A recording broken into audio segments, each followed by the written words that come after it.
Welcome back, everybody. Welcome back. I'm sorry that you had to go for the commercials because I was just shaking it like a Polaroid picture.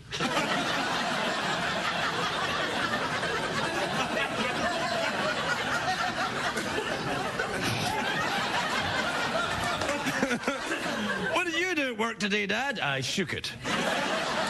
I shook it like a Polaroid picture. Thanks, Dad. Now I'll never need a scholarship. My first guest today, very beautiful actress, a lovely woman. She's in a movie, Bart Got a Room, which is in theatres on Friday. Take a look at this.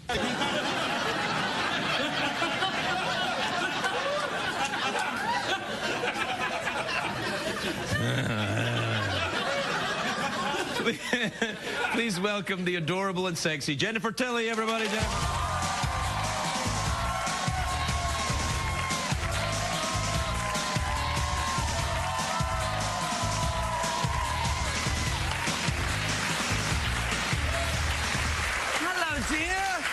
You look lovely. You look fantastic. You sure are one happy guy. I am very happy. Craig Ferguson, married man. Yes, yes. I can't leave you alone for a minute. It's been 2 years, and all of a sudden you go off and you get married. It's been 2 years. 2 years is fair. But and you get married in Vermont. You can't get married in Las Vegas like all the other celebrities. I'm not a celebrity, Jennifer. I'm just a man sitting in front of a woman thinking about the number two. So let me see the ring. Where's the ring? Let's see the ring. Well, this is nice. Do you find you get so much more action now that you're married? I can't look, Jennifer, because I try and look you in the face, and I can't look at your face. Women love married men. Do you find that's true? Yes, yes. They love married men because married men are relatively disease-free, and they've shown the ability to commit. Isn't that true? I like to think of, yes. Yes, this is a bizarre dichotomy. They're also totally unavailable. You know they're never going to be whining at your door at 3 in the morning wanting a relationship because, you see they're already in one. It's like, you know how those women go to the jails and they marry those men that are in for a lifetime? It's like the perfect relationship. You go, you have sex, but your man is like a convicted murderer. He's in prison and he can't get out. And that's what women want, unavailable men. That's what I found. That's what I found. Craig. Yes. So why...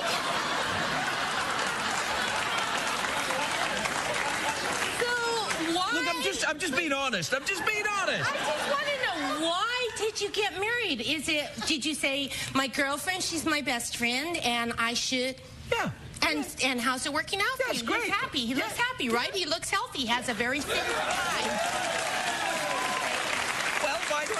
Are you still dating Phil? Are you still dating the Unabomber poker? Yes, I am dating Phil. It's going on 5 years now. Maybe it's time you guys, jump the broomstick, Jump the broomstick? Yes, I don't think so. You know how I see marriage, Craig? Yes, Jennifer. It's like you're in a beautiful room. It's fantastic. There's music, there's flowers, there's food, there's everything you want. You're as happy as can be. All of a sudden, somebody slams the door shut and they lock it. All you can think of at that moment on is, how do I get out of this situation, right? That's what marriage is like. I never thought of it like that. Yeah, that's what marriage is like to me, and that's why I'm never going to get married. So. Really? Mm-hmm. I don't know. I think you enjoy it. There's, you don't have people turning up at your door whining at 3 o'clock in the morning. Well, yes, actually, I always do. Really? Yeah. I'm sorry, I won't do it again. Now, look, are you still playing the poker? Are you still doing all the poker all the time? Yes, I am. I play poker. I'm sort of giving it up because I feel like when I play poker, I don't contribute anything to the world. But when I make my movies that go straight to DVD, yes. Some lonely person that can't afford a blockbuster movie, they look in the 99-cent bin and they say, oh my God, a movie with Jennifer Tilly. I kind of like her. Maybe there's naked bits. And they go home, they plug it in. There are naked bits and they're as happy as can be. Get out of my head! Get out of my head! Craig, I slept with a friend of mine that was a platonic friend once, and it just didn't work out. So, sometimes you think, like, I'm going to marry my best friend, and it's going to be the most fabulous thing. But sometimes you sleep with your best friend, and then it's just creepy. Was it a girl? Say it was a girl! I've never slept with a girl. Actually, absolutely. But, you know, those are vistas that I have to conquer. Right now, I have to say I'm in the room with the door slammed shut and I can't get out. But as soon as I get out, I think I'm going to sleep with a girl. Can I see that? Sure, why not? I think I'm going to make a video and I'm going to leak it onto the internet. I think that might be good for my career. It would be awesome, yeah. You make the video with the really good lighting where you're sleeping with a girl and then, oops, oh no, it ended up on the internet. How did that happen? Oh, here's my royalty check. That's, you know, when your career is in a decline or a free fall, that's usually like that's usually a good thing to do. Well, Craig, you have not reached the decline free fall where you have to leave au contraire, look at videos that, of look yourself. at this place. I'd be lucky to be on a nude tape on the internet. Look at me. Okay, now do you have power issues? Because your chair is so much taller than mine. My chair is down here. It's about line of sight. It's about line of sight. But can you believe this? Look how tall his chair is. Don't you have that little lever that makes it go down? Hold on. There. No, I think this is as low as it goes. Oh, hello. See? Yeah,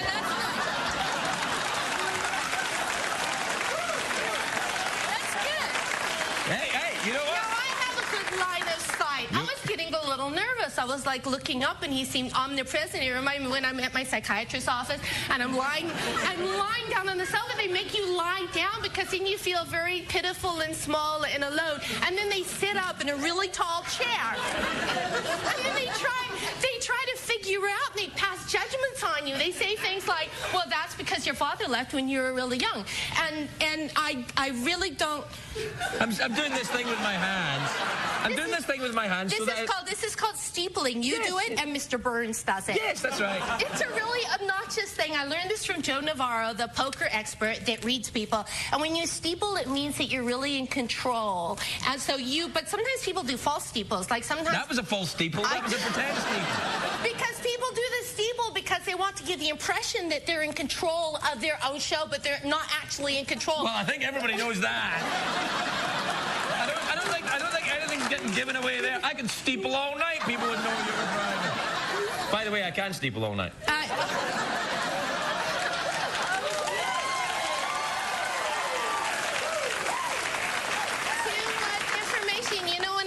My platonic friend, it was after the earthquake, and it was a very traumatic time. You were here in L.A. when the earthquake happened. I wasn't, actually. Remember when the earthquake happened? It was really... Everybody was sleeping with everybody. All the married people got divorced. They were like, I don't want to be in this locked room anymore, and they were like fleeing. And then all the single people slept with their friends, whoever was available. Girlfriends, boyfriends, dogs, whatever. They needed some comfort. I wish it'd been here. Can we have another earthquake? Friend, and his name, I'm not going to say his name, his fake name was Jerry, and he'd been my friend for a really long time, and I thought... Jerry, did you say?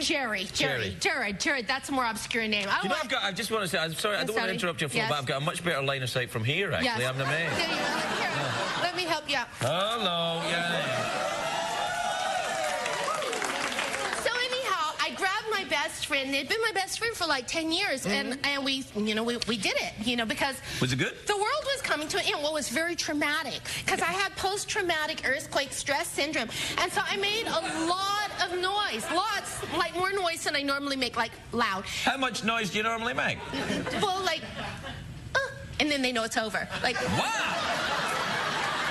But I was just going to town, because it was like, it's the end of the world, I'm having sex with my best friend. And, well, you were doing a commentary now? That was my subtext, you know. Right. You have the thing and then you have your subtext, and that was my subtext. Right. And he fled. As soon as we were done, he was out of there. Usually he would be like, hey, if he was at my house, he'd be like, let's see what's on TV or whatever. But after that, he was really frightened. Is he still your friend? No. Okay. It was so horrible after that. The next time, well, number one, he didn't call me for 2 weeks. And then he called and goes, are you all right? And I was like, yes, the hickeys have gone down. Thank you very much. And then when we saw each other, it was really weird, because I was like, ew, I saw you naked. Yeah. One of your balls is bigger than the other. No. And he looked at me and goes, you sound like a coyote in the heat. And that was that little lunch. The ball thing, that's perfectly normal. One of them was this. No, sweet, I swear to God, sweetie. One was like this, and one was like, did he like walk in circles all the time? I had no idea. I didn't know. I always thought he dressed to the left, but apparently that was the deformity. That was like, you know. Wait a minute, I know this guy. That's not too much. Did you have sex with him? No, Yes, no, you did. After the earthquake. No. He was having sex with everybody. I was in a locked room with some other guys. Jennifer, it's always a pleasure when you're here. I feel we've all learned something. Did you really? What did you learn? I learned about the best place to sit when when you're on the show, and many other things. It's lovely to see you. You're the best. Thank you. The Nice lovely to Jennifer see you. Tilly, everybody.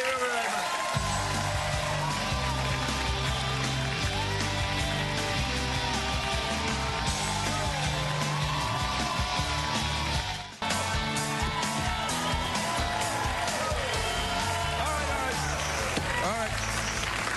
Welcome, breasts, to the show, everybody.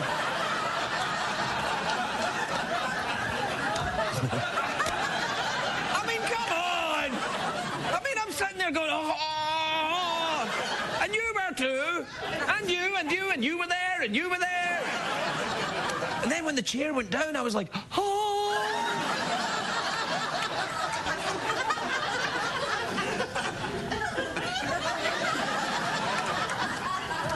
What did we learn on the show tonight, Greg?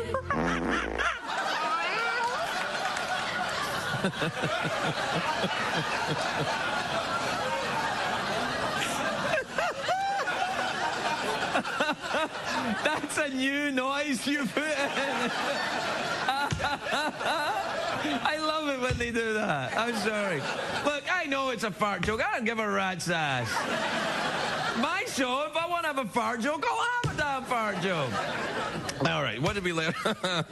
What did we learn on the show? Wow. I learned the best place to sit when Jennifer Tilly is on.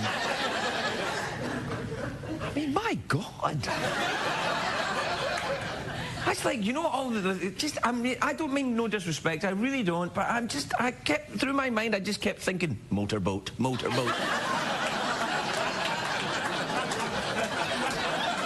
that lady over there is going, waggling her finger at me. She's like, oh, don't you.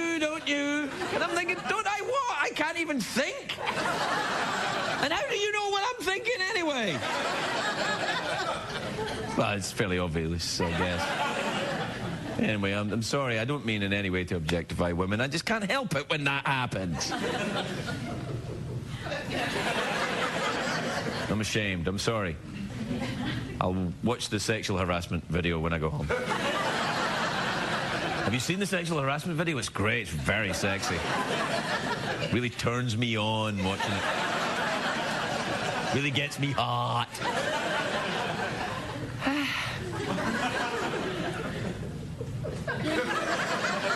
We're done, you know, it's it. You are now faced with your choice that you have every night at this time. Do I stay up and watch the infomercial for the ShamWow? Or do I go to bed?